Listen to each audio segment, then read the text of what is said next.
We lost our son when he was 23. It wasn't foreseen, although he was increasingly fragile and he was seeing mental health professionals. Since that time, we've been through experiences which many of you looking at this site will recognise.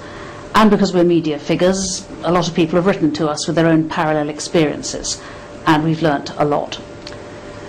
All bereavements are hard, and suicide has a particular ability to throw the survivors off balance. All sorts of extra feelings, emotional burdens and wonderings can get in the way of simple grief. And if you let them, those feelings can poison the comfort of remembering the good times. Every suicide is different because every individual is different, and the same goes for those of us who remain. You can't generalise about feelings. People may tell you that you're bound to be angry or guilty or whatever, but they're wrong. It doesn't work the same for everyone. Some of us are lucky enough to get a fairly good understanding of why it probably happened. Others have to live with a complete mystery. Some families have been through years of fearing it. For others, it's a profound shock.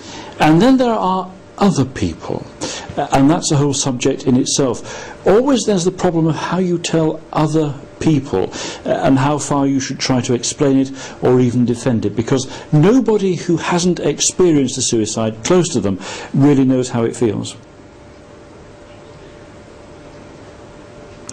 And then, of course, we all have different ways of remembering the one we lost. Memorials, writings, music, whatever seems to work. There's no one formula. That's why we hope that the wide variety of people on this DIPEX site will have a chance of being useful. Someone among these brave volunteers might just strike a useful note for you. In the same way, among your own acquaintance, there will be individuals who unexpectedly are immensely helpful, and others who somehow can't be. You have to take whatever help works for you and gently reject the things that don't. And that goes for the professionals too, and the books. But perhaps the central thing to hold on to is that suicide is always a mystery. Hardly ever can you point to one simple cause, because things which drive one person to take their life may be quite survivable by another.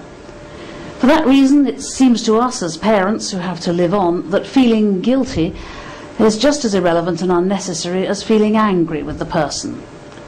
The suicidal person didn't mean to hurt you. He or she wouldn't want to shipwreck your life just because for some reason they couldn't carry on with theirs. The relationship you had is not dead or devalued, and after the shock, or in between recurring bouts of shock because they come back for a long time, you can still think of the one you lost with the same love and the same respect as we think of our son, Nicholas.